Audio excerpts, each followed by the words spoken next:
Ladies and gentlemen, big hairy news.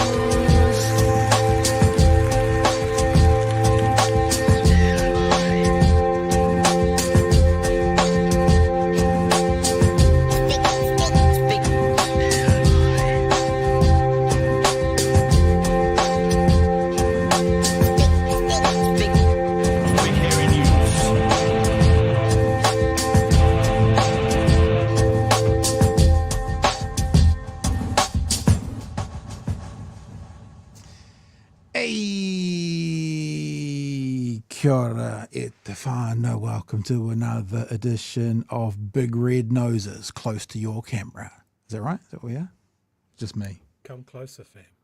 I'm quite self-conscious now of my red nose. I don't even drink alcohol. Of the week. I look like I drink it all the time. It's the end of our week, the 4 nights of Big Hairy News. So we're bringing you in close. We're doing a sexy show today. Someone said to us today, you can comment, Whānau, that they thought that the Zoom look was a bit like, oh, it looks so much better when it's more kind of, this is when Instagram does their lives. It's this kind of framing instead. So we should, we're going to leave it tonight, see what happens. I'll get it wrong all through the night. So, yeah. Kia ora whānau. Nice to see you all again, and nice for you to see us up and close and personal. Busy old day today. As those of you are, actually, what happens when we put up a chat? Because the last time it would go below us. In this framing, what does it go? Yeah, thank you for my red nose. Oh, that works, eh? Oh, see, that looks good. Yeah, that works. That's all right. We're just road testing things live, whānau. Anyway, busy old day today. If you were with us last night, you know that there was a few tech issues. The lovely Jason came around today and spent a couple of hours here, 2-3 hours here, getting it all sorted out. We think we're all good to go. Pretty comfortable. I know that my mic was pretty hot last night, as was I. But it's all kind of sorted out today. Hey. And what big eyes you can't even see my eye. And so a busy old day doing that. And then I had Craig Rennie recording a podcast, which took me all afternoon. And then we've got a show to do tonight. I'm shattered. I'm like intellectually shattered after all the work today. What about the fact that we're going to have to rename? You're very soft. Where's your microphone gone? You can't even see. Is my microphone really quiet? You sound quiet to me. What does it sound to you, Whānau, in the chat? Check 1 2. Oh no, I am really quiet. Yeah. Come on. Sort your shit out. How's that? Is that better? A little bit better, but Right, we'll fucking juice this up. Yeah, I'll turn you up a little bit. Anywho, busy. You were saying, Chewie. We're going to have to rename Craig's podcast. What's it going to be called? Locked In? Locked In. Or allowed in this one time on best behaviour. I think the UK has the best named television shows, 8 out of 10 cats. Great name. It's a stat that came up once. The show got named after it forevermore for their statistics show. So I think it's Never Mind the Buzzcocks. Is that the other one? Never Mind the Buzzcocks? Yeah. Because it was the answer to one question. And Locked Out was the answer to one event that happened last year. So, let's give you an update on that. Then we're going to go into tonight's show. Actually, I also thought should we try and do Discord tonight? Because me and Jace played with everything. Haven't done that for a long time. Should we? What do you think, Whānau? We could give it a go tonight because me and Jace tested it today and it was actually working. So why don't we offer it to people? Here we go. Okay. Look, see, I did it straight away. Got it wrong straight away. We're doing that one, aren't we? If you are interested in speaking with us tonight, and I'm not going to guarantee a huge amount of time on this, and I'm not going to guarantee how much we will do this. I'm just still trying to figure out how to even use the thing. Where am I gone? I can go into these, can't I? There we go, general. If you want to be a part of the show tonight, and if you want to have a chat to us, Firebeard, my least favourite part of the show. Well, we can't please all the people all the time. If you want to have a part of it, jump into Discord, and over here on the left-hand side, down here, there is a waiting room. See that waiting room? Put yourself in that waiting room, like so. See how I'm now in the waiting room? And then when I get an opportunity to, I can drag you into, I don't know what that's asking, I'm just saying confirm, hope that was the right thing to do. Go to the waiting room, I can drag you into the live call, and maybe towards the end of the show, we can have a bit of a chat. So on the Discord, I'm sure Kiwi Skirt will put the Discord link in the chat for you all. If you're not already a part of who we are, head to the waiting room, and yeah, we can have a chat with you later on this evening, because to be honest, one of the stories we're doing tonight, two of the stories we're doing tonight is actually from one video, so it might be a bit of a shorter show. That's about the C word in the house again, and also about Willie Jackson getting the boot, and also about the punishment for Te Pati Mari. That's actually all part of one video, so we might find that there's some time at the end. Anywho, yeah, so Craig Rennie, spoke to Craig today, recorded Craig's podcast today. His podcast that drops tomorrow morning at 4:30 a.m. You should set your alarms.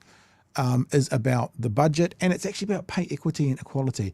And he had some really interesting slides. I learned a lot just from working it, because you know how everyone's like, "No, why would you compare a real estate agent with a gynecologist or whatever they do?" I don't know quite what they do.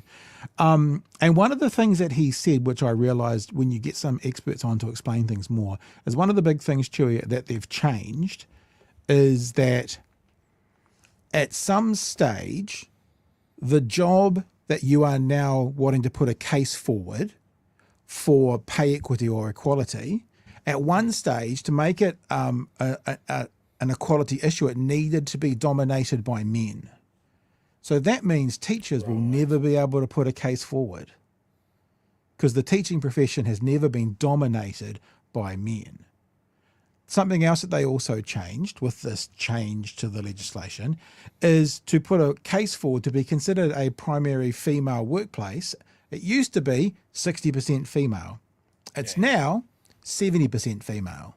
So what it means is he goes through quite a few bits and pieces about it and explains the difference between equality and equity. It's actually it's quite an interesting conversation. So anyway, this is what happened in the last 24 hours. So as you know, if you're with us last night, we told you the full story about the technically Treasury, but it's not Treasury. It's further up the food chain. It sits on the 6th floor and she wears a blue pantsuit. Let's just be honest about it.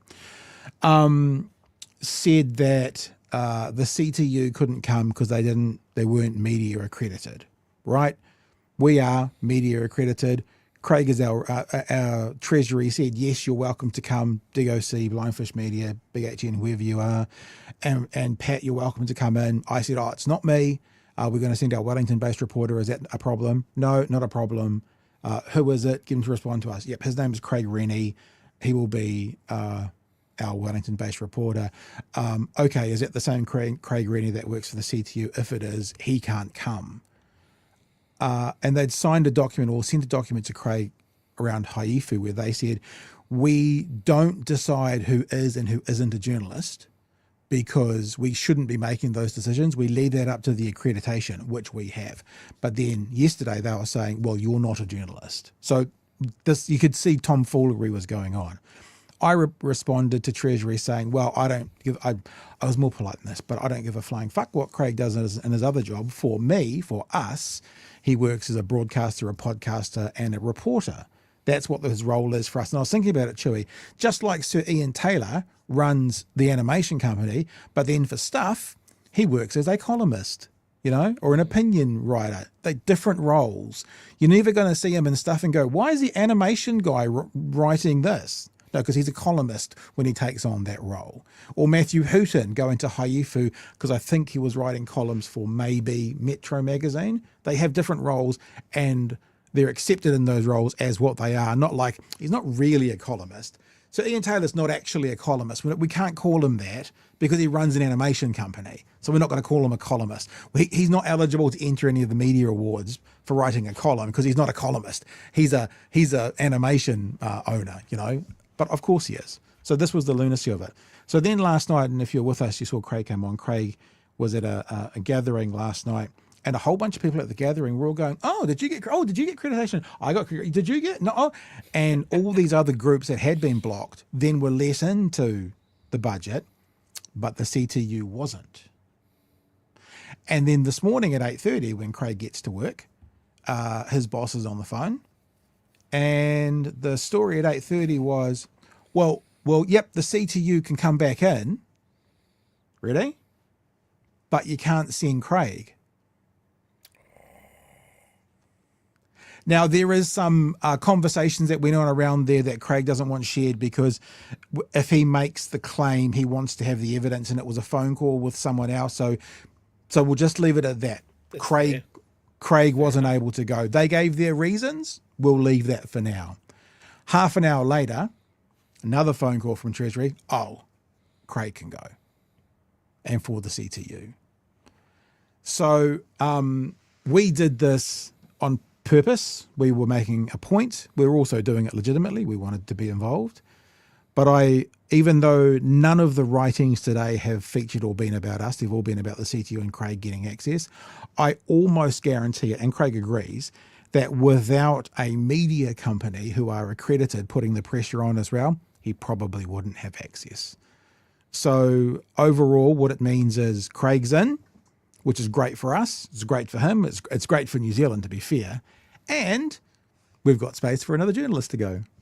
And I've already been speaking to a couple of people who might go along as the BHN reporter, because there are some people who didn't apply because of the previous regulations, but now they might go as our representative.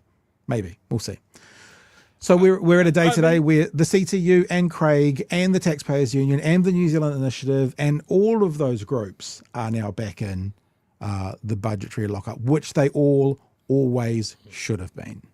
Yeah, Chewie. Yeah, and look, as much as we're cheerleading for Craig and the CTU to be there because they're on our team, and as much as I'm like, well, I'm going to take solace in the fact that TPU can't get in there, I do think that the more eyeballs on this stuff and the more people explaining from different points of view what's in the budget, that is ultimately better for the public of New Zealand. But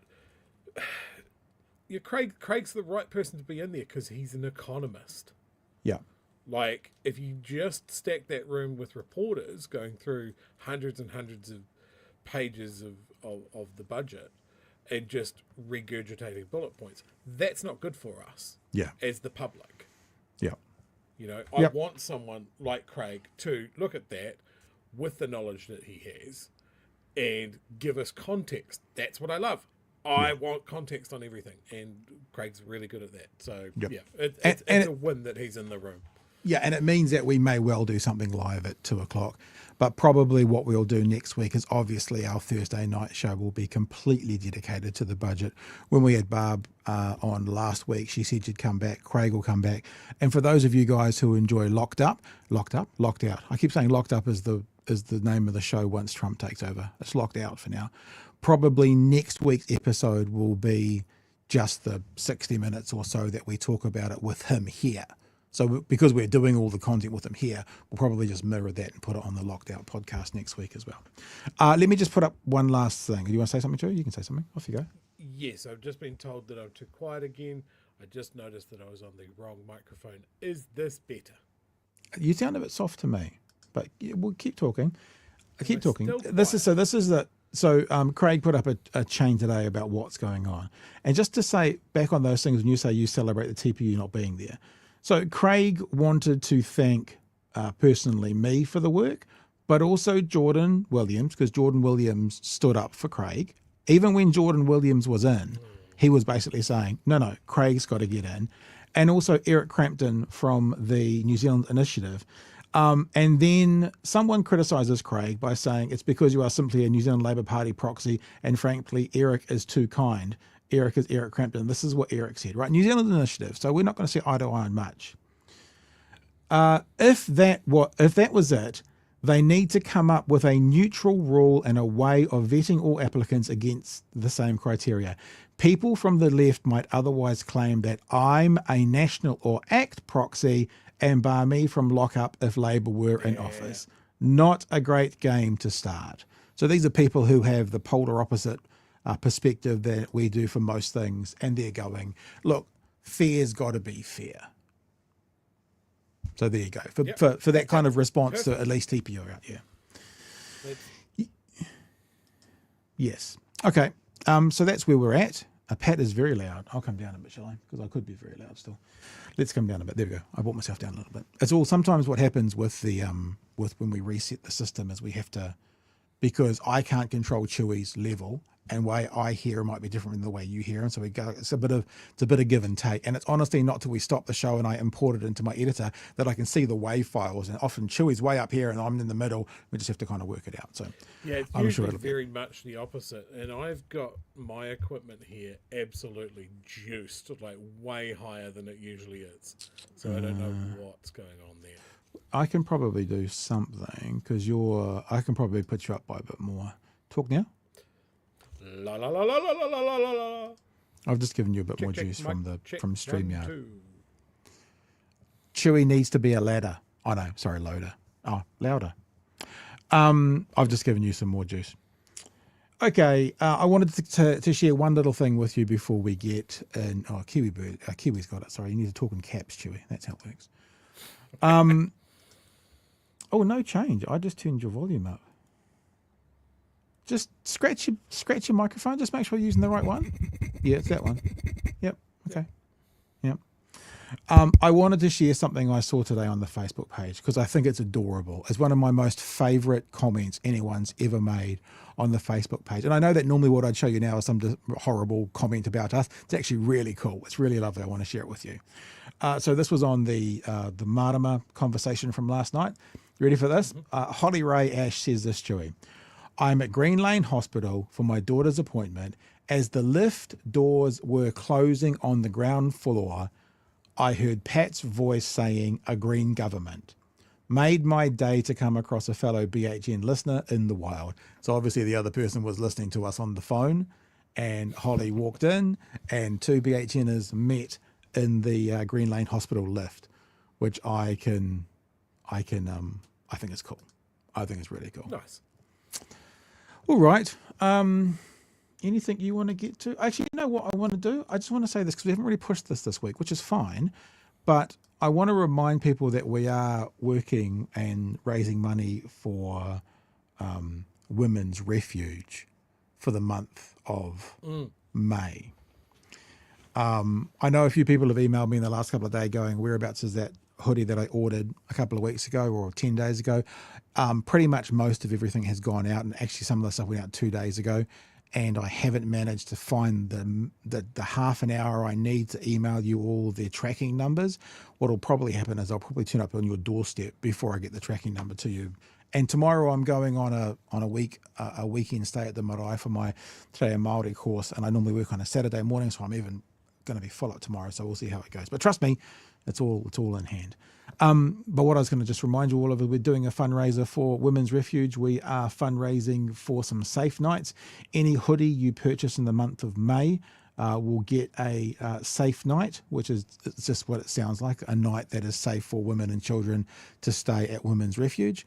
And any 2 T-shirts that are sold will also get a safe night. If you want to support Women's Refuge directly, these are the official kind of colours of Women's Refuge. So we've done a yellow on purple and a yellow on blue as well, which is sort of their colours. Their colours are purple.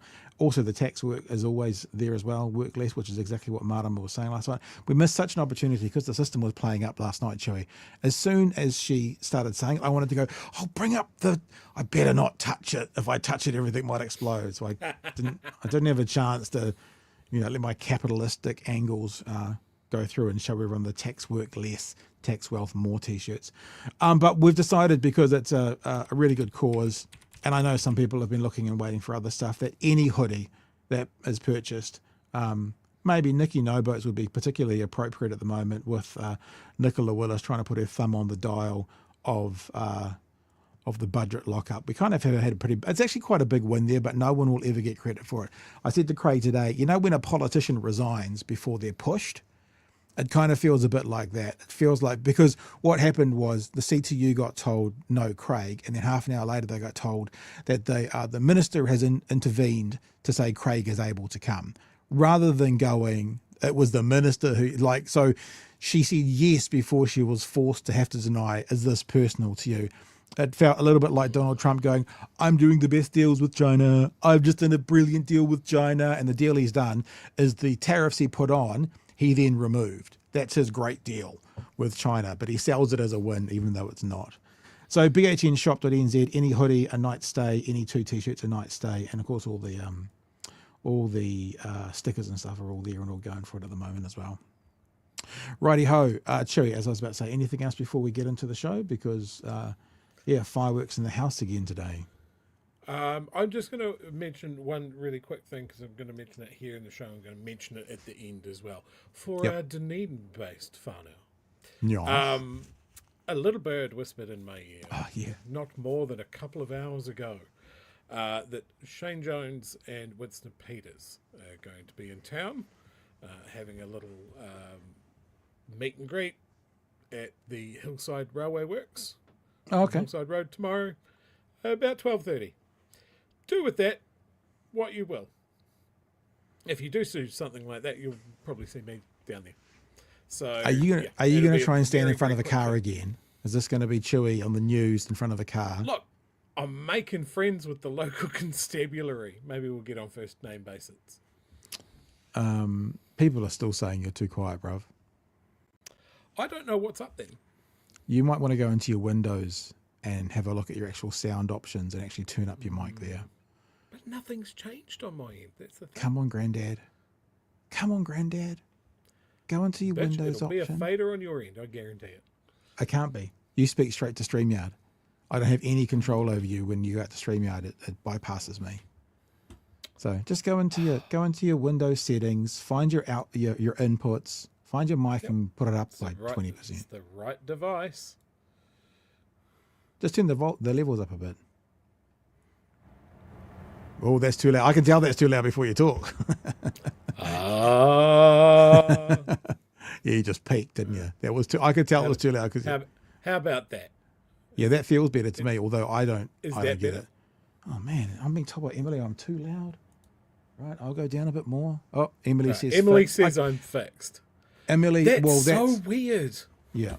What about me, Emily? We're only looking for Emily's comments now because she's actually in charge of what we do.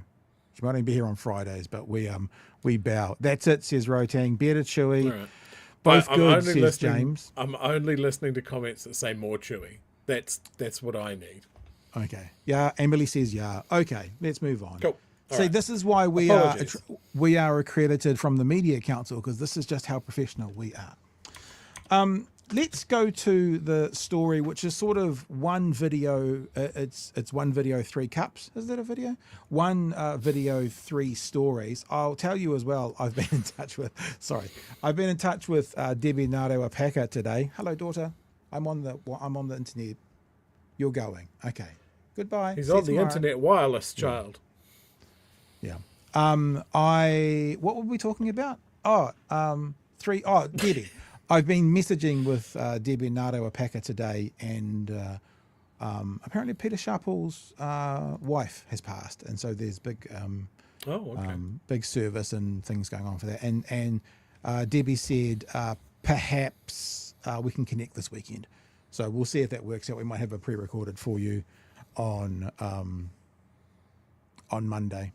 Speaking of Monday as well, Bomber's going to join us on Monday to tell us all about his new podcast. So there's a couple of things coming up. So let's have a look at TVNZ news from tonight. This is sort of 3 stories in one. This is the punishment to Pati Mari. This is the use of the C word again. And it's something else which I can't remember right now because my brain is mush. Let's go, shall we? Well, that's not at the start. We'll go to the start and go. There's been yet another drama in Parliament with Labor MP Willie Jackson thrown out of the debating chamber. As you would expect. It comes as suspensions were handed down to 3 Te Pati Māori MPs for their part in the controversial haka performed last year, and more fallout from that C-bomb. Here's political editor Mikey Sherman with the... It is interesting because the point that they're about to raise is not just about leaving their seats.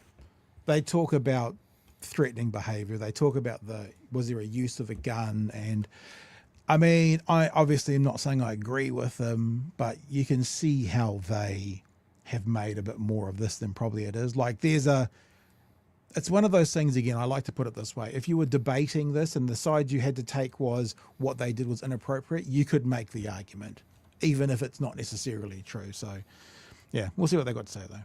Latest. The latest iteration of Parliament's culture clash. No, I'm not sitting down. I'm not sitting down.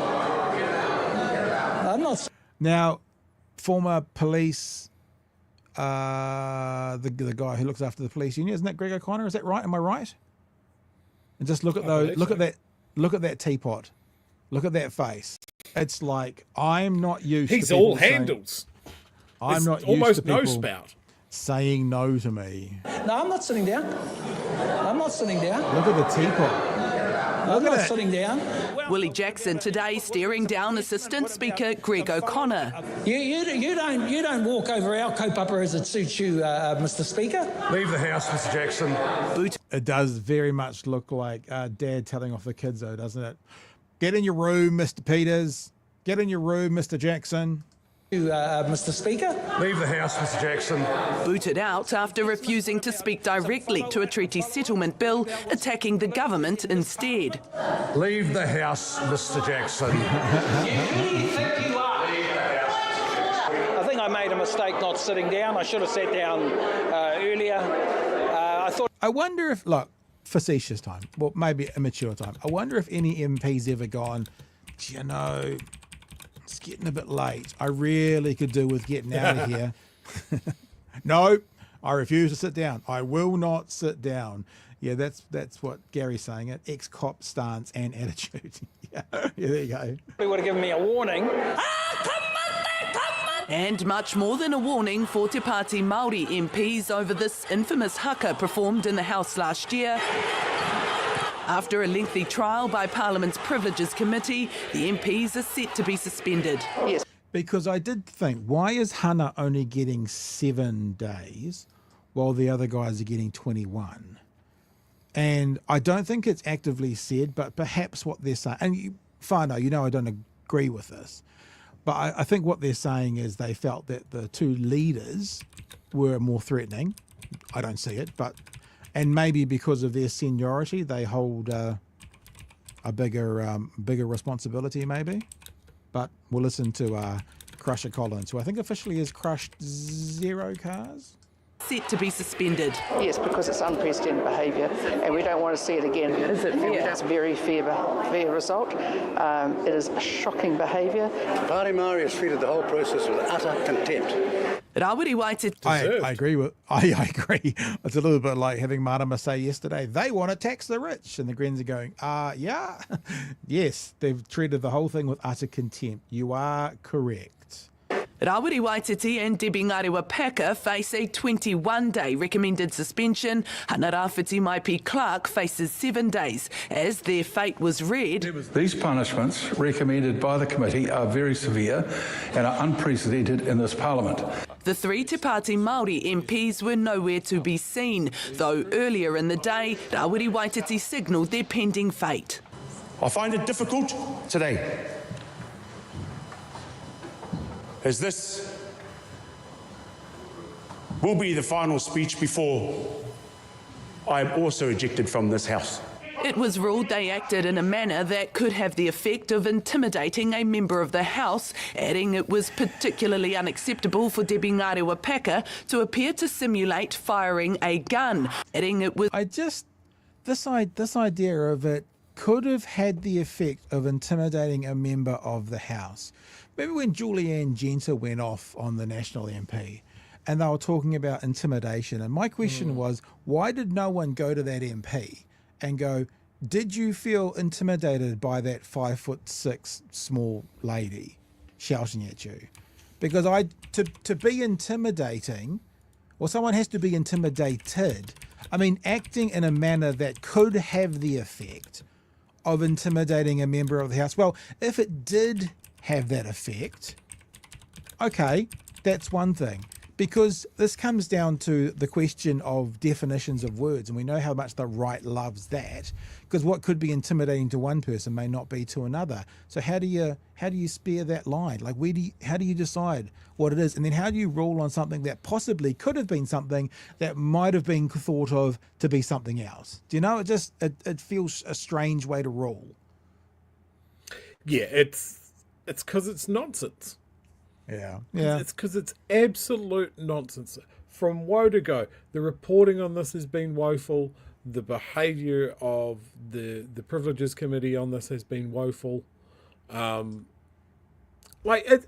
seems to be this disconnect that we have in this country where Māori do something Māori. You know, they do a haka, they show some of their tikanga, all of that sort of thing, and we kind of go, oh, how dreadfully uncivilized. We're more evolved than this. And then the rest of the world sees this shit and goes, this is fucking incredible. Yeah. Like, there's this, why don't we value Māori the way that the rest of the world seems to be quite happy to do? Why do we have to sit in this restrictive British form of parliament and not realise that something like a haka at an important moment be recognised? Like, I talked about the reporting, like people going, oh, well, you know, it's because they didn't follow their process and they didn't cast their vote. They just went straight to the haka. The first words out of Hannah's mouth were, our 6 votes are against this bill. Yeah. And then she went into the haka. But people that don't know Te Reo, like I don't, I had to be told, but the translation is up on the Stuff website for you to check out. I believe also the Parliamentary TV got it as well. But there's columnists now writing columns saying that it's because the haka was disrespectful. Now, we know that that's not true. It's because they left their seats. It's nothing to do with the haka. Yeah, because They people did cast their vote. just so people who didn't hear us talking about this before, there were other MPs in their seats doing the haka, nothing. The only difference is they left their seats. So that boils down to that's the only thing it can be about. Yeah. And then the result of this, the suspensions themselves.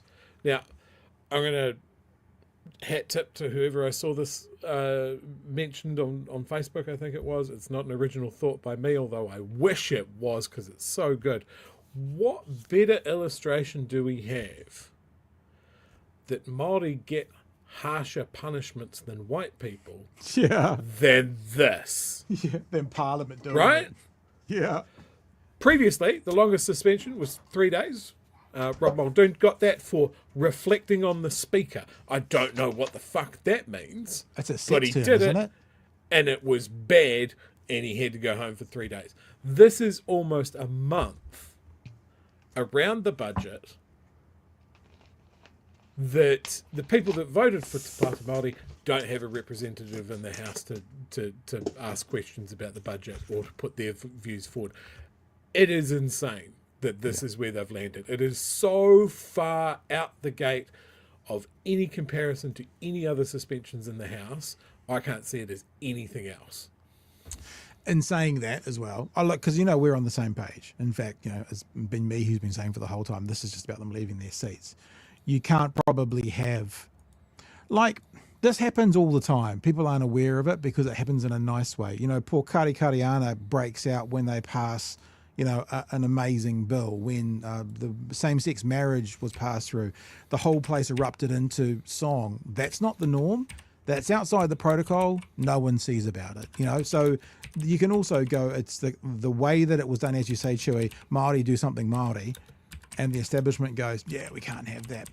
And saying that, reflecting on the actual process of Parliament, you couldn't have that happening every single bill, every single day. So where do you draw the line on protocol as well for going through? Like, this is too much, especially because this is like the first time and the only time it's happened. Maybe it was an appropriate time. How do you also keep the House running without that? I mean, I don't care if that happens every bill myself, but I'm also a realist and I know that, things have to move along and they couldn't happen every time. But maybe that's the point. It doesn't happen every time. So it's a different version on the other part of the spectrum from poor Kari Kariana after the when Treaty Principles got voted down as well. There was Waiata there as well. There was a breakout of song. It's not protocol. It's not the way it's supposed to do, but that was okay because it was nice stuff. When it feels like it's being angry stuff, that's when we go, There used to be a way that people used to talk about people with more melanin in their skin, and the word uppity was used along with some other words about them. Maybe they're complaining about the the people with more melanin when they're a bit more uppity, but when they're lovely and soft and singing, then we'll join in with the breaking of protocol. Is that okay? I also take issue with Collins's use of the words, I think she said civilized or civility or something like that. We've got to conduct business in the house with civility. The implication is that Te Pāti Māori aren't civilized, and I think that's, maybe it was a poor choice of words. Maybe she meant something by it. I just don't really know how to cut it, but it did jump out at me as like, whoa, okay. Yeah. All right. Let's keep going. This is we're only 2 minutes into a 5.5-minute interview, but remember there's 3 stories in here. It's particularly unacceptable for Debbie Ngarewa Packer to appear to simulate firing a gun. Now, I've watched this several times. What Debbie does is she like if I used one finger and pointed at you two and went like this, like if I was like when I could say, stuff you and went like this, stuff you. There's a bit of a flick there. But the way it looks like to me, if Debbie does that with a flick with 2 fingers, so they've made the case that was like this, and that was like a, like a recoil. But if you think about it with one finger, when you flick your hand at someone to point it, I think that's what she does. You can see it here now if you want to watch it. And that's how they've interpreted. So Debbie's at the back there behind it. Woody, just watch your hands. Seemingly aimed at the author of the treaty principles bill, David there? Seymour. It's your assertion. But like I say, what are you doing? That's a real line call. I would personally say that out of anybody in the house, that Nicole McKee would be able to recognise a gun. Well, maybe that's why she's so chill. If she's saying, I've had this normal Saturday, me having a gun pointed in my face, no big deal. David Seymour. It's your assertion that you weren't making a gun or shooting. It's my truth. There would only be mischief saying that Fire Deb would be out there to point a gun at anybody. Yeah, she tried to make gun shooting gestures and then she tried to lie about it. But look, I mean, these people, you can't take them seriously. Speaking these of shots fired yesterday, yeah, how do we take that? These people? Jesus. Speaking of shots. There would only be mischief saying that Fire Deb would be out there to point a gun at anybody. Yeah, she tried to make gun shooting gestures and then she tried to lie about it. But look, I mean, these people, you can't take them seriously. Let's unpack all of that. Okay, she tried to make gun shooting gestures. David, she either did or she didn't. You were right there. Could you not tell? You can't seem to pick between them right now. She either did or she didn't. Then call her a liar and then utter these people. Wow, what a soundbite. That's phenomenal. There is one soundbite which I was desperate to play last night. Oh, by the way, in case anyone's caught this is a joke up in the corner, remember? Just in case, Just in case someone took a screen grab and said, oh, look, Patrick, that's a joke. But there is something on this I did want to play last night that I couldn't, and it's this bit here from the debate yesterday. Mr. Speaker, I'm a strong woman and I can speak for myself. It's one of my favourite drops of all times. You can just hear the Remuera schoolgirl coming out. Mr. Speaker, I'm a strong woman and I can speak for myself. Straight after David Seymour has said that she should be allowed to speak. Mr. Speaker, I'm a strong woman and I can speak for myself. It's fantastic. It's one of my favourites of all time. That's staying. Along with this as well.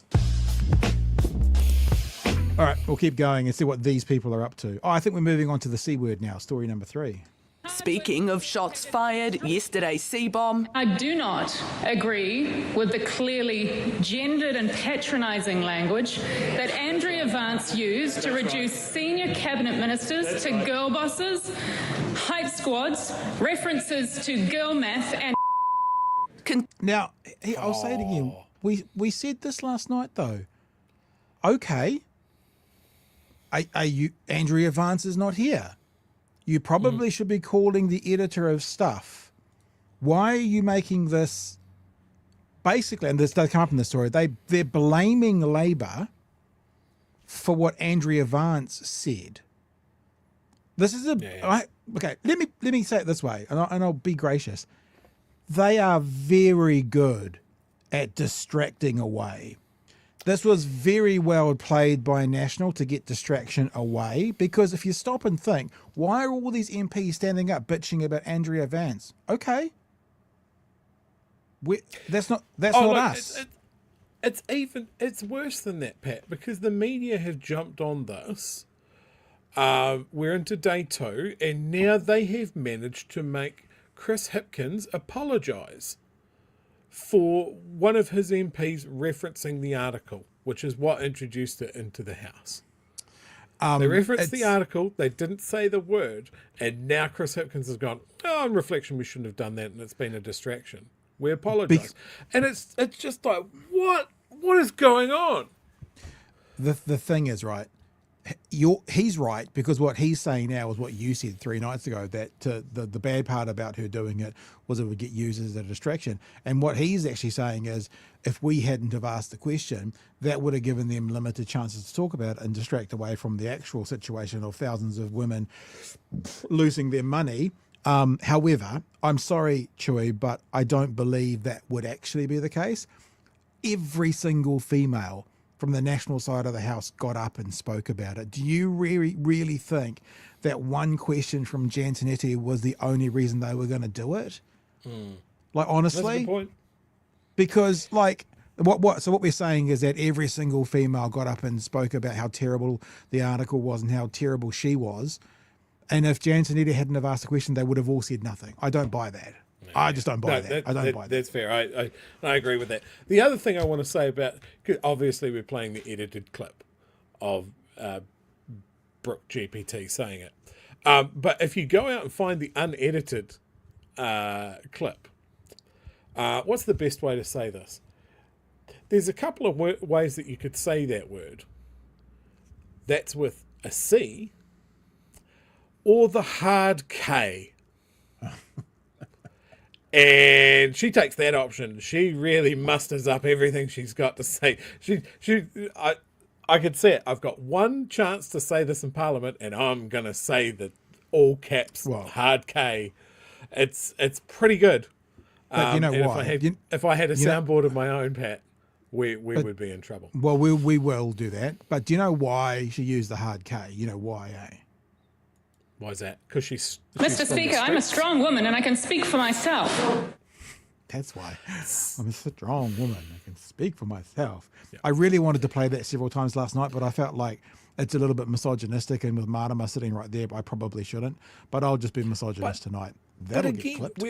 We're multi-days into talking about the fact that someone called Brooke the C word. And how that's horrible for women everywhere. And like, we're on record here, we've said multiple times about what a gauntlet females in the House have to put up with, the way that people talk to them. And I extend that to everywhere. Anyone that's doing this job, people talk to them abysmally because they're women, left and right. Yeah. But we never saw people like the parade of right side of the House women getting up and saying it's terrible, misogyny and sexism is bad, everybody's ganging up on Brooke and it's mean. They never stood up for Golriz or any of the other female MPs of the left that were fucking run out of that place. And look, I've said this on deafening silence. I've said this on Twitter today, and there's been a big bunch of backflash, whatever, about it. I'm sorry. I'm really sorry. Crunchy croutons who are in our chat tonight, I'm really sorry. But you don't get to compare a journalist using the word once to Nicola Willis and her squad to be the same as what Jacinda Ardern went through. Jacinda Ardern, they say, is the first Prime Minister we've ever had that may well need police protection for the rest of her life. Simon Wilson told a story when he was with us about how when Jacinda Ardern was in a dairy in Coromandel with her family, some woman screamed at her, "You ruined my life, you horse-faced cunt," and walked out. So I'm sorry, but you don't get to go, "Oh, hypocrites. Look, they're okay with this person not associated with us a journalist using it once for effect, and the tirade and torrents and avalanches of abuse that Jacinda Ardern got, that she may need protection for the rest of her life from. And I'll tell you why that rings true to me. When I put that on Twitter today, the response from a lot of people were, yeah, she better not come back. You know, or words to that effect. Or words to that effect. And this was in the bad place, wasn't it? This was on Twitter. Yeah, of course. Now, I'm going to play. I want to play this. Hang on, I want to play this because it says the word here, but I'm interested if it's bleeped out, because this is right now on the ACT YouTube channel. Let's see if they bleep it out, because if they don't bleep it out, I'm sure they will, but this is the ACT YouTube channel. And I do not agree with the clearly gendered and patronising language that Andrea Vance used to reduce senior cabinet ministers to girl bosses, hype squads, references to girl math and cunts. The women of this government are hard-working, dedicated and strong. No woman in this parliament, nor in this country, should be subjected to sex-based discrimination. And it's a very curious feminist moment when a former Minister for Women repeats parts of a clearly misogynistic article in this House. Good. So, hang on. So this is the most offensive thing. The media has been censoring it, and the ACT Party are promoting it on their channel. See what I mean about the hard K? Yeah. And we found it now, so I can go on the soundboard later tonight. Yeah, awesome. Yeah, look, and again, like, feminist moment. I'm going to stand up, strong, independent woman, I don't need no man. All of that sort of stuff. Ignoring the reason why that article was written and the feeling that it was trying to put away, that this government has shit-canned 33 active requests for pay equity. Yeah. That have been going on for years, some of them only weeks away. Yeah. From being granted. Shit-canned all of them. Yeah. Retrospectively in the bin. Then gone, it's because it was complicated and Labour bad, but we're going to ram it through under urgency without warning so nobody can check us on that. Okay? Good. And then, when everybody's real good and mad about it, we've got everybody in lockstep going, hey, we're just making this easier. Please don't check on that. And this isn't giving people a pay cut because we haven't given them the money yet. We were going to, but we're not now. So it's not a pay cut. And then we're going to say, it's fine though, because they can just reapply. Even though they have moved the goalposts so much. Yeah, most of them. Under this, if all of those applicants go in and put their applications in again, 80% of them don't meet the criteria to even apply now. Yep. So that's what we should be all fucking angry about. Not that someone called Brooke a cunt. Well, hang on, was that hard C or was that soft C or hard K just in? Which was it? I think I'm trying to split the difference there. Okay. You know, it is pearl clutching, and it is a distraction, and they are going to ride this, and the media is letting them do it. And look, hey, one more thing. This is the most important thing, actually, as arrogant as it sounds, is, and we all know this, but I'm just stating it in this conversation. They are putting more attention on a journalist offending them than the hundreds of thousands of women they have offended by ripping billions of dollars away from them. So which is more of a disservice? A journalist using an inappropriate word, should you take that stance, or billions of dollars being ripped away from women? And we know it's billions of dollars because David Seymour told us. He said Brooke Van Velden has saved the budget. Do you want me to give you one more piece of goss? I'll give you one more piece of goss. It's not really goss because it's out there. I asked Craig from our chat today what he could say and what he couldn't say. I'll give you one more piece of goss. Brooke Van Velden is now saying that, and I'm paraphrasing, people within the cabinet are asked her to do this. So Brooke Van Velden's case now is people in the cabinet offered this opportunity. So she's walking it back. She's walking away from it. And at the start of this, if you'll remember, I don't have the clip, but we played it. She was like, I made it very clear to the Prime Minister that this is what I always wanted to do. Today, she told the CTU that it was offered to her by the cabinet. So what she's saying now, this is my opinion, is that Christopher Luxon and Nikki Noboats have come to her going, hey, you kind of want to do something like this, and we need $17 billion. Why don't we work together and get that done this week? And she's walking away from it now. She's moving back from it now.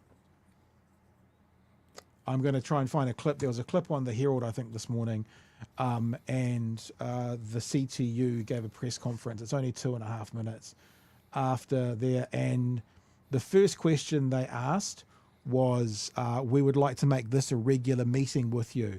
What do you think her answer was, Chewie? I got to put myself in the head of Brooke now. Was it beep, boop, beep, boop, beep, boop, boop, boop? Her answer was no. Oh. So the CTU said to Brooke Van Velden today, and this is, I'm just looking for it. I'm seeing if I can find it. NZHERALD maybe. They wanted to, here we go. Union accuses minister of passing the buck on pay equity. This is probably it.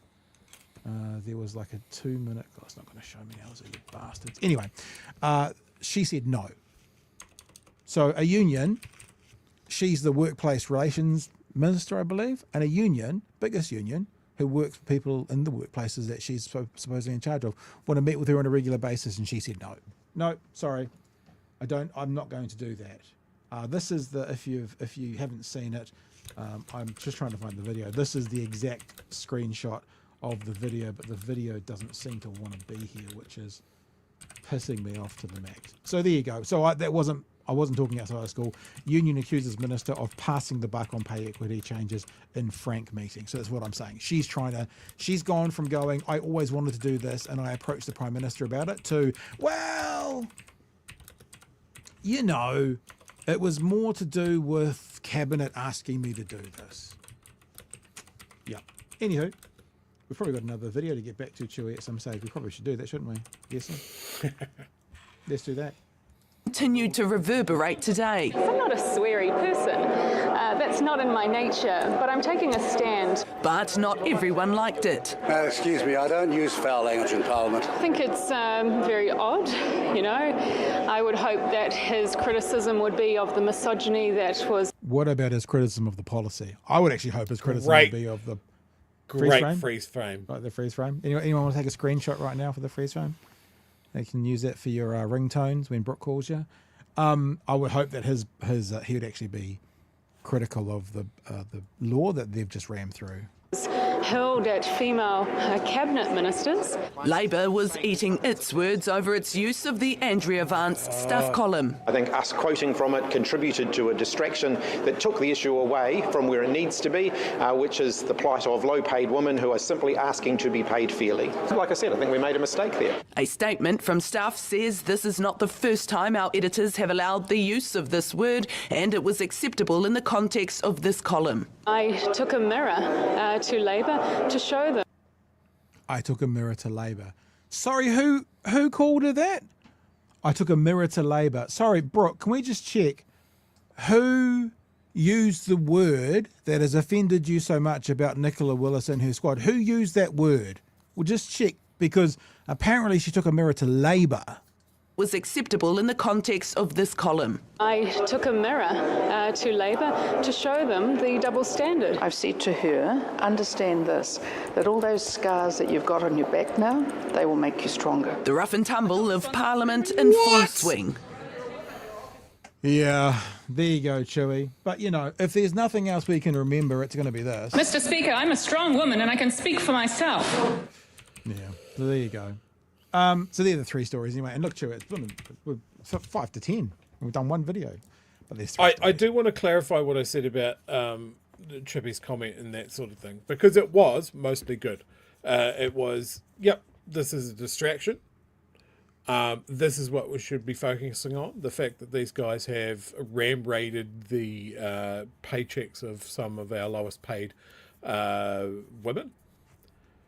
He could have added in the most undemocratic fashion possible, by almost by stealth, like a ram raider in the night. He should not have, in my view, then apologised. Because that is, sorry, I did something wrong. No, my dude, you haven't. They've done something wrong by raiding those women's pay negotiations. Yeah. And look, you're getting this debate going on. No one's lost any money.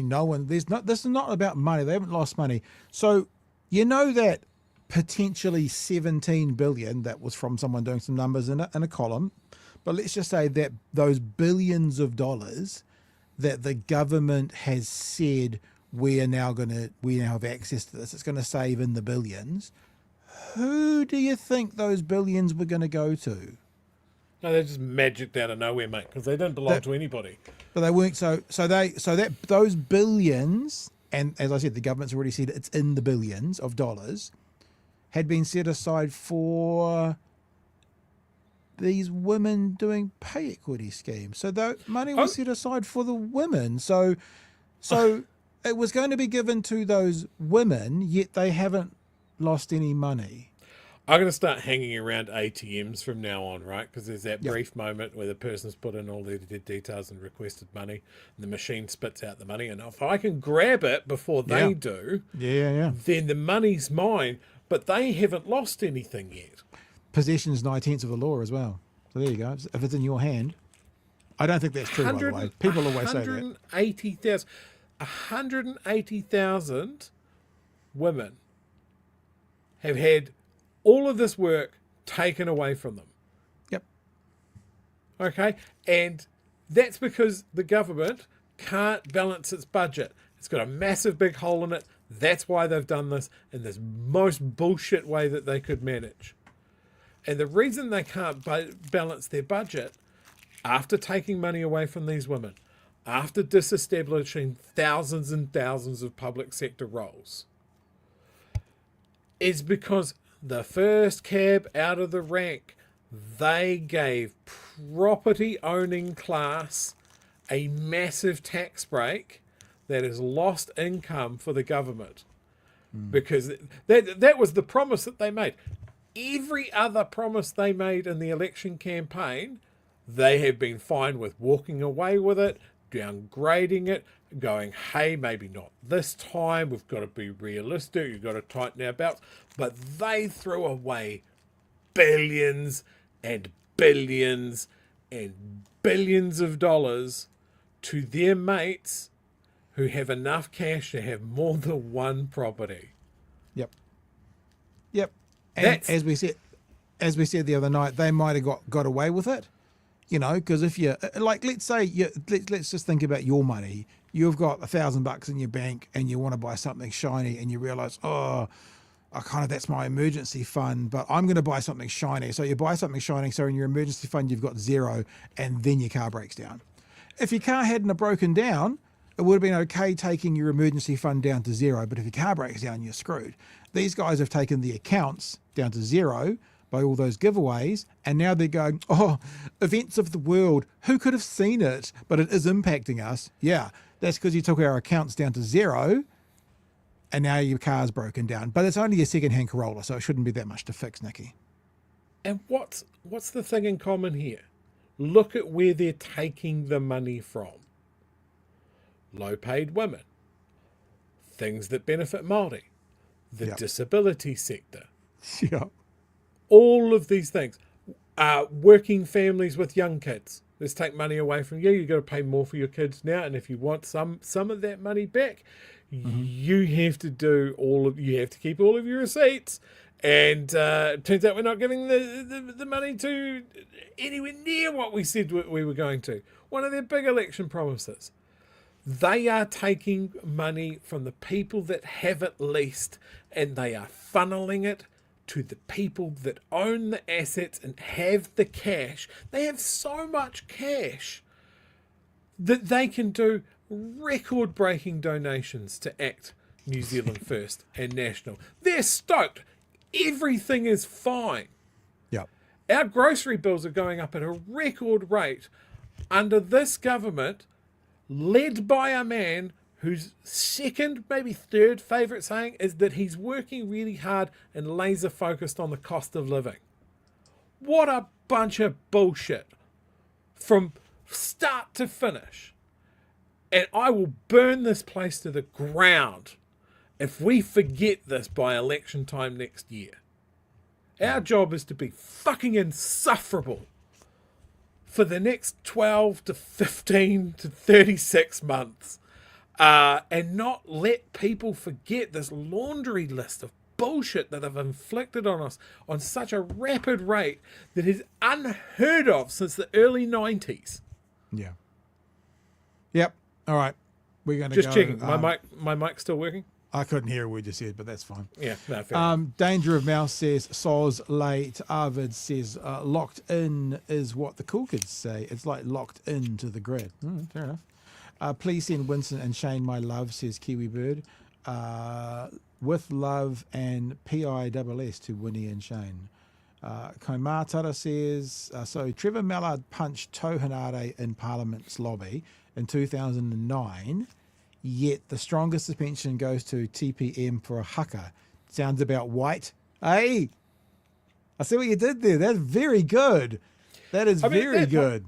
Sounds about white. I like that. At that point, like if you're going to cop a suspension like that, just punch him. Just punch David Seymour. And then say, I'll take the same punishment Tohinare got. That's fine. I'll take the same. Yep. It would feel. I mean, you know, because we all believe that everyone's equal under the law.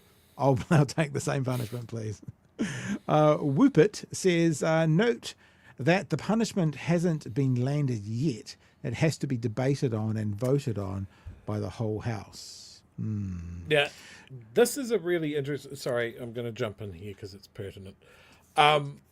We've often been very mean to Jerry Brownlee. Oh, never. Yeah, because he's still struggling to find Han Solo in the Wookiee. However, he has been very, very good on this.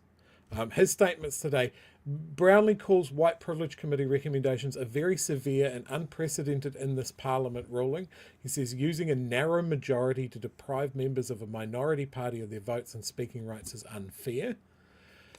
He said that the scale of the penalties, and this is so key, means that he will not permit a closure motion until all views have been expressed. It's a very clear steer for the government to pull its fucking head in, amend and seek a lesser penalty, or he lets the opposition talk it out and eat the budget. He is talking about allowing multiple hours, multiple days of discussion about this and letting MPs basically say something, have a right of reply about that. And the government's going, but we're working to a timetable. We've got to do the budget. And he's going, I don't care. Right. This is more important. So hat tip to Jerry Brownlee for fucking taking a position. Danger of Mouse. This so looks like Māori bashing. Oh my God.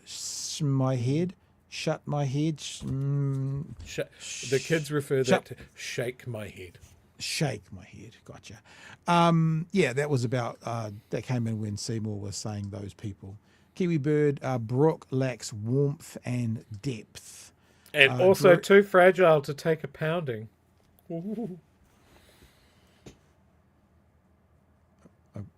Dresnosd says Grok Van Velden. Chris Hipkins equals super tough, wet paper towel. Shit, C word, dumb C word, sick T word is in our lexicon.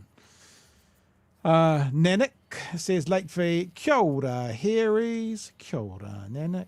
When I see Nanak, I think of there's a program called it's about the frozen tundra. It's Alaska. And I'm pretty sure.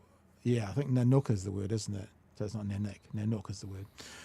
Gold. Also, no comments about the paper that published it actually reviewing and approving the use of that word in context. And late fee. Yeah, well, that's what we're saying. It's like I'm reflecting back to Labor. Well, but this don't you mean you're reflecting back to stuff? Nothing to do with like what's Labor didn't write it. Is Brooke up for a pay cut? Is she the first? Yeah. All right. Hey, let's do one more.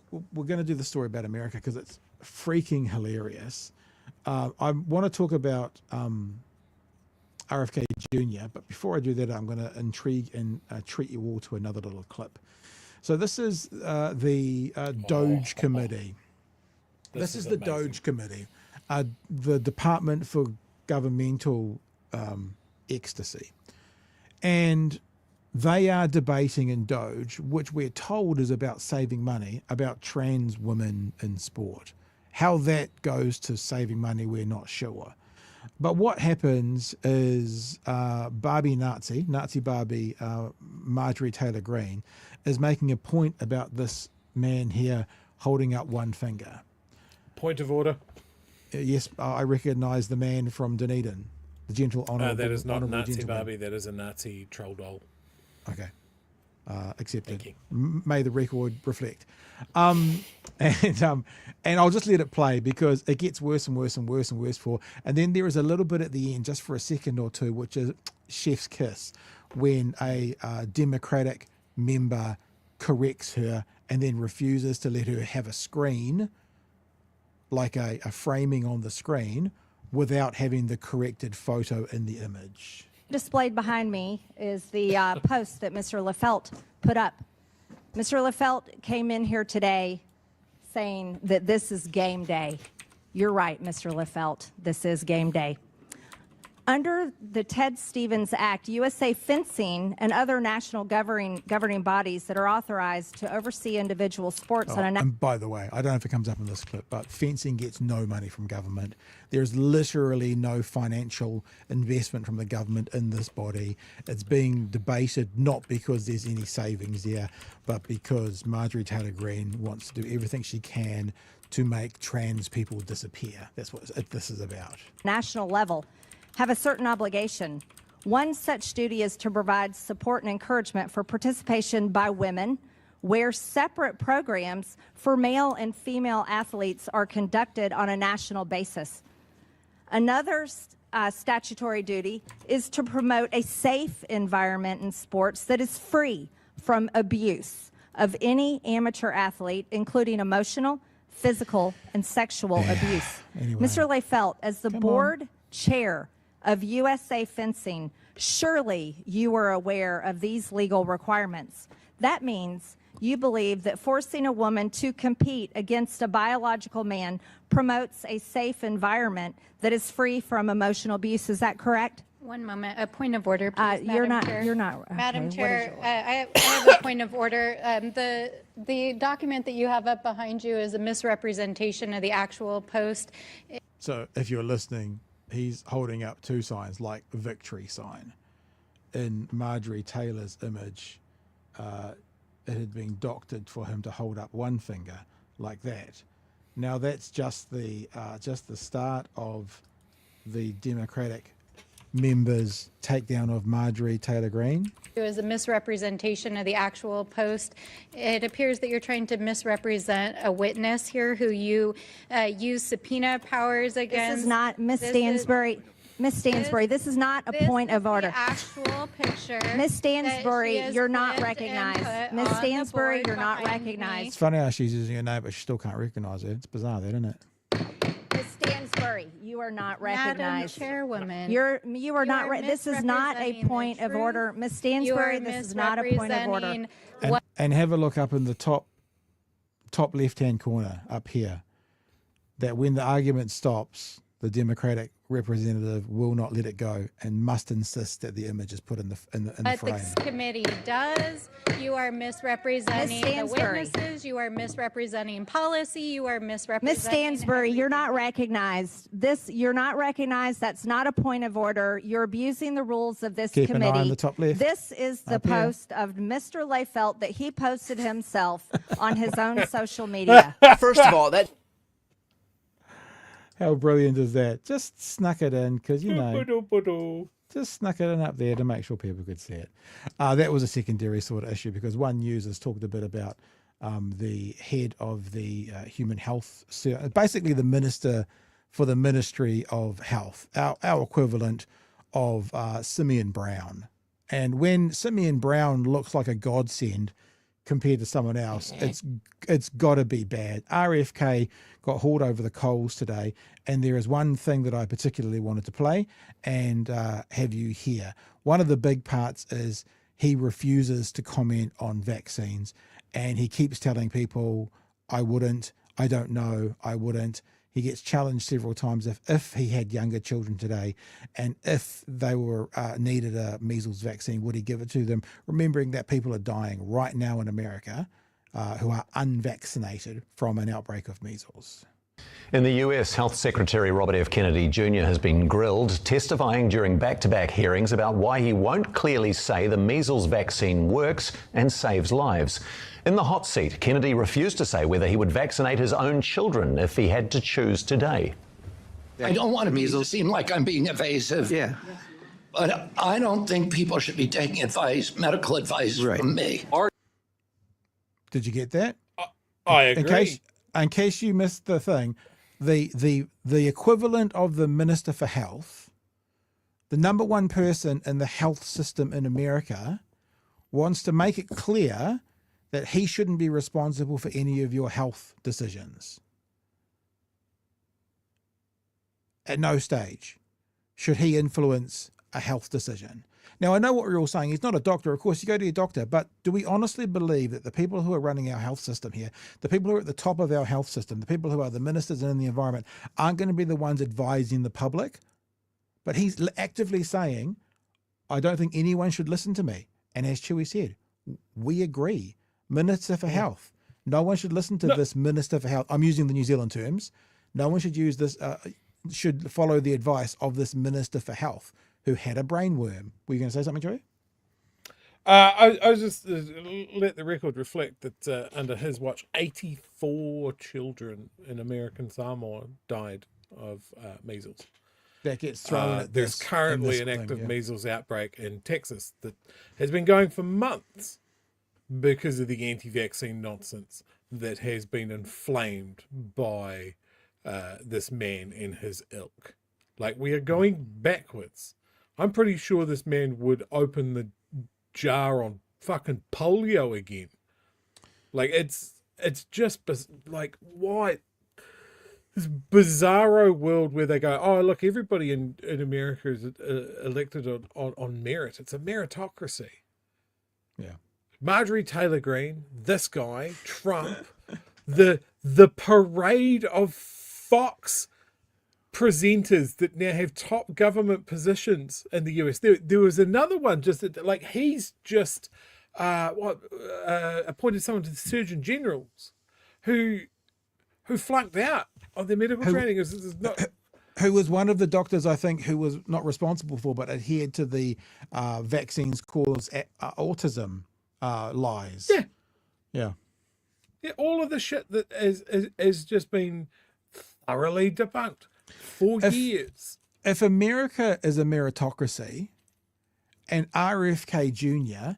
is in charge of their health system, I would like to know the people who were less than him who got turned. If this is the best, I would like to see who was the worst, who they were considering. Because if this is the best, you're in trouble. Sorry to tell you, but you're in trouble. Medical advice from me. Are you actually still recommending people get the vaccine, or are you not? Senator, if I advised you to swim in a lake that I knew there to be alligators in, wouldn't you want me to tell you there were alligators in it? So are you recommending the measles vaccine or not? What I've said and what I said, and it doesn't sound like you are. If that's, are you going to let me answer? Are you going to keep it? Are you? Or are you not?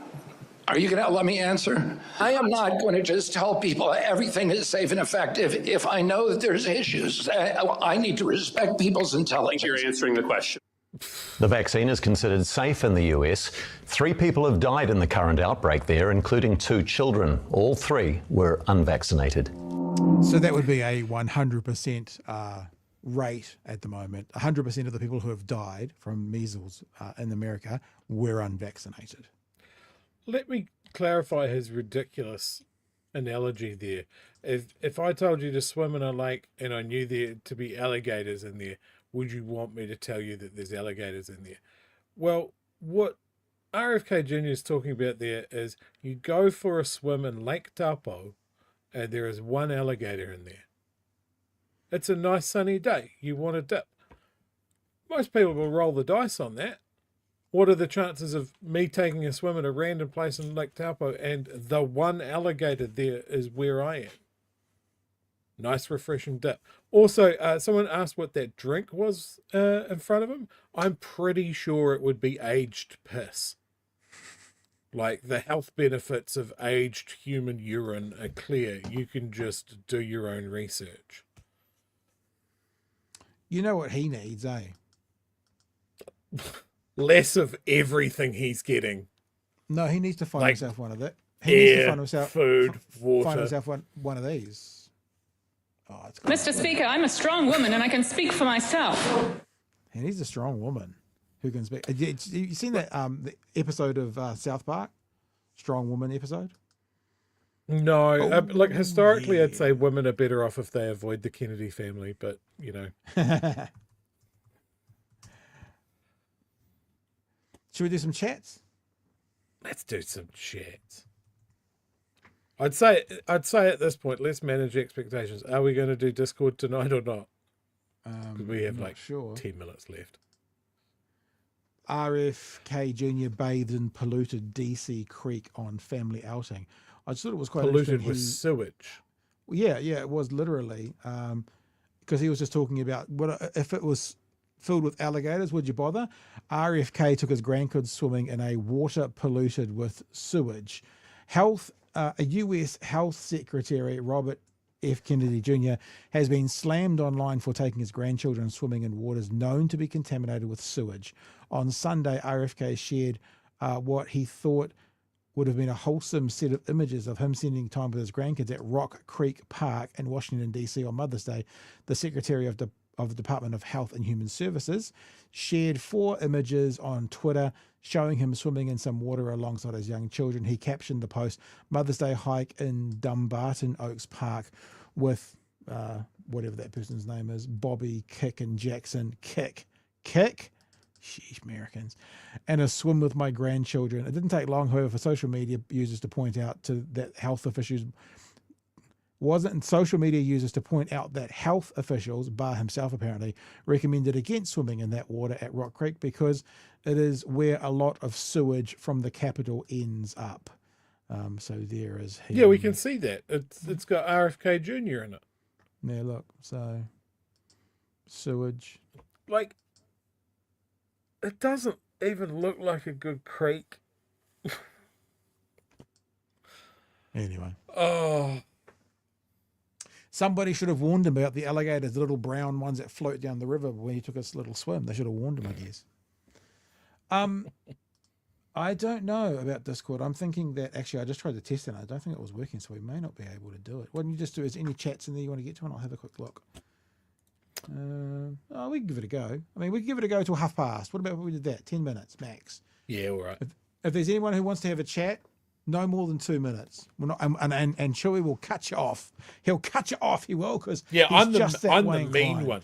I'm the mean tough one. He'll cut you off. So if you want to get on board and get yourself a little bit of Discord, then what you need to do is head. When I do that, I can't see it. I'll do it that way. Down here to the bottom corner, see where it says waiting room. jump in there and we might have a bit of a chat. I don't know if this is going to work, by the way. We'll do those chats first, eh? Is there anything that started? Arvid says, bleach, blonde, butch, built body. IUKUK. If you know, you know. Also, they were the best yes men, says Dangerous Mouse. Sorry, you're saying, Chewie. Marjorie Taylor Greene's feet. Don't Google that. Just a message. I actively will not Google that. Good right, so we have a couple of people in the waiting room right now. We'll go over chat. Remember, if you're going to come and have a chat with us and you're in the waiting room, make sure you turn off your speakers to YouTube or whatever you're watching us on, and you just listen through whatever it is that you're talking to us on, and we'll give it a go, see if it works. If you want to have a chat, it's been a few months since we've done this, but we'll be here for we'll give it a little 10-minute sort of chin wag, and we'll start with Aidan, because Aidan's been there the longest, I think. Are you there, Aidan? Hello, how's it going? Yeah, it's going good, man. How are you? I just wanted to quickly bring up the Waitangi Tribunal had the urgency hearing yesterday, and friend of the show, Tanya Waikato, was there. I watched her presentation. To be honest, lots of lawyer talk went over my head, but it was really good. I think that's something worth delving into next week, possibly. Yeah.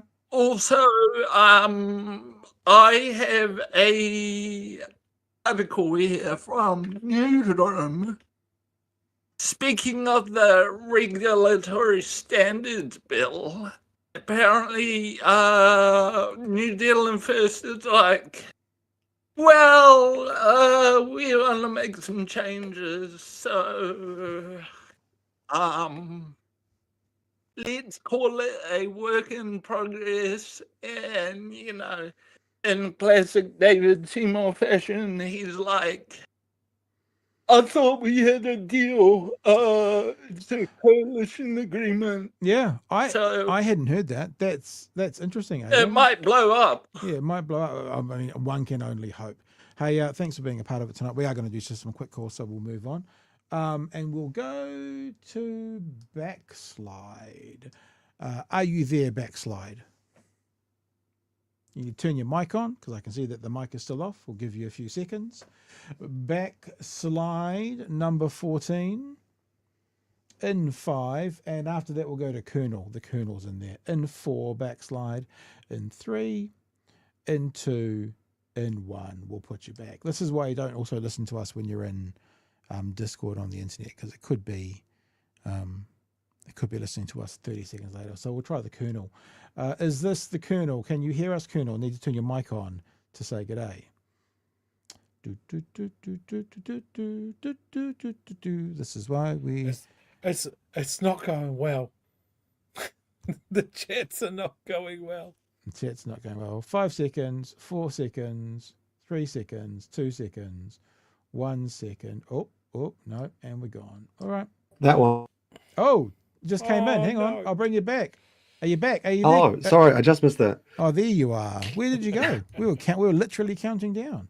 I know. I had myself muted in Discord. I didn't realize mute Discord. Hello, sir. What can we do for you?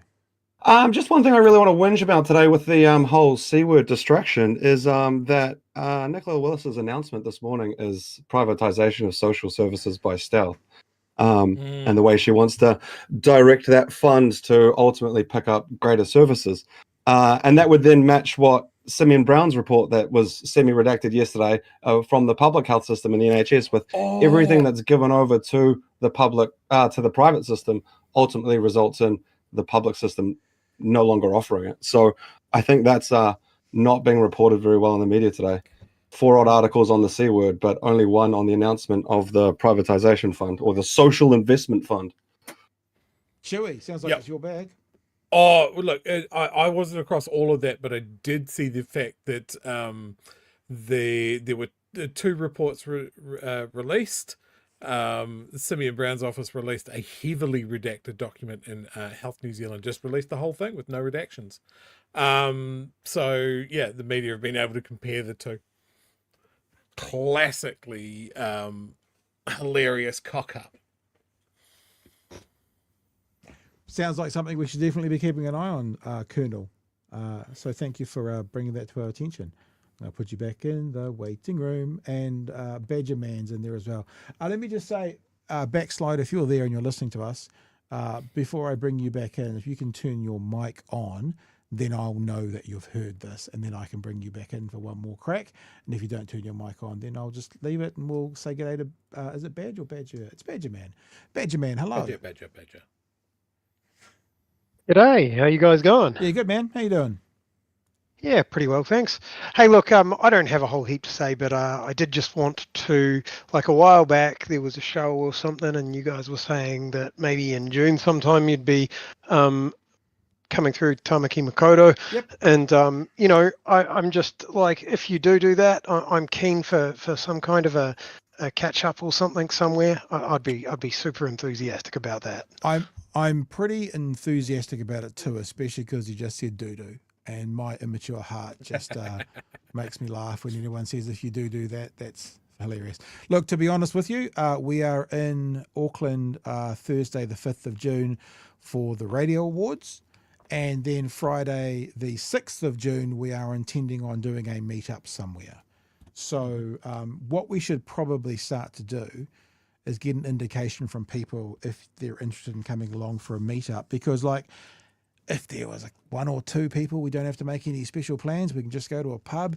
If there was 20 or 30, we might need to book somewhere. So, yeah, so Friday the 6th, Badger Man, are you in? Is that one? Can I confirm one for Friday the 6th? Yeah, absolutely. Confirm one. +1, sir. Okay, +1. There you go. So, yeah, that's the plan at the moment. We're in Auckland from Thursday through to Sunday. Thursday night is the awards. Friday night, potential meetup, and then family stuff through the weekend. So yeah, so thank you. Trust me, I actually thought about it yesterday. Should I start looking for a place in case there's 10 or 20 people? We should probably find a place. Or if anyone's got any suggestions, are there any pub owners out there who are BHNers you want to and you live in Auckland, you want to ask us along? All right, Badgeman. Yeah, no, that's definitely on the agenda, and we will keep it updated. So if you're not following us on Facebook or whatever, then follow us there, because that's quite a good place to put notices out as well, and we'll make sure people know where we're going to be when. Cool? Primo. Alrighty. Have a good night, boys. There you go. I haven't asked you yet. Chewie, are you available? Will you come along? Yes. Are you sure? You've paid for my tickets. I assume I have to. Wow. I'm on the clock. Technically, the patrons have paid for our tickets. So. Well, then I'm definitely on the clock. Cool. All right, team. Thank you for tonight. It's fun. It's funner than I thought. I thought it was going to be crap. No, I didn't really. And that's us for tonight anyway. We'll say sayonara for tonight, and me and Chewie will catch you Monday night for another edition. And other than that, I guess bright hairy news here tomorrow night. And I'm glad that we got all the tech working tonight. What do we think, chat, about this framing, this new framing? Are we keen? Is it too much? Chewie's coming closer to the screen on purpose. Oh my gosh. Someone please screenshot that. That is I've got some opinions. I'm going to get that. And that's terrifying. I'm a little bit scared. A little bit. All right, guys. Have a great weekend. Have a safe weekend. I'm on my noho this weekend at Marae, Friday, Saturday night. I'll tell you all about it on Monday. And it's a tad too close. It's a tad too close. It's a tad too close. Yeah. Pat. Yeah. Suggestion for the venue for the meetup? Yeah. Headquarters. Why do I know headquarters? HQ. Why do we know headquarters? That's Little Man. The man that got me banned from Twitter. Maybe I can take it up with management. Yeah. Okay. Yep. Here we go. Some confirmation for you. Look. See you tomorrow, team. Emily. All right, guys. Yeah. So if you're around on if you're in Auckland, Friday the 6th, we'll definitely do something. I think my words have ended, Chewie. I think I'm out of words, just being honest with you now. Why use many word when less word good? Also.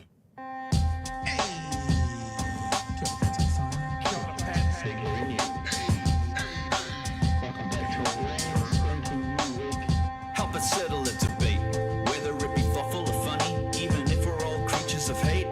It's a fine line that we're walking together. For better, push aside the temptation to berate.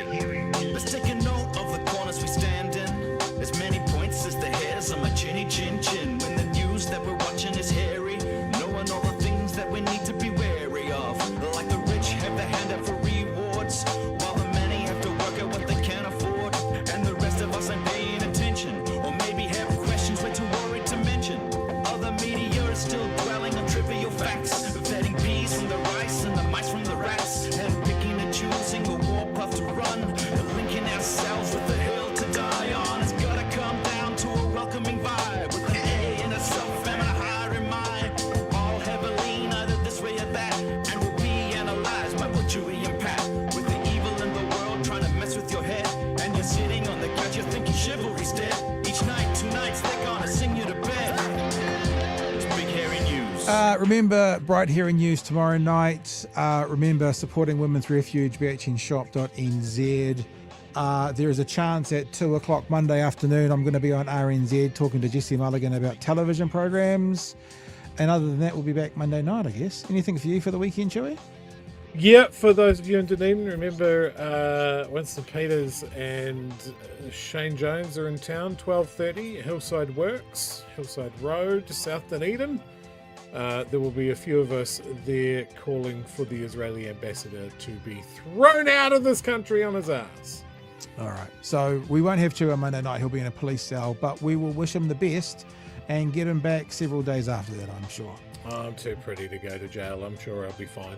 You keep believing that. All right, team. We'll catch you whenever we see you next over the next few days. Be safe, be well. My brain switched off 18 minutes ago. Hooroo! Cheers, man.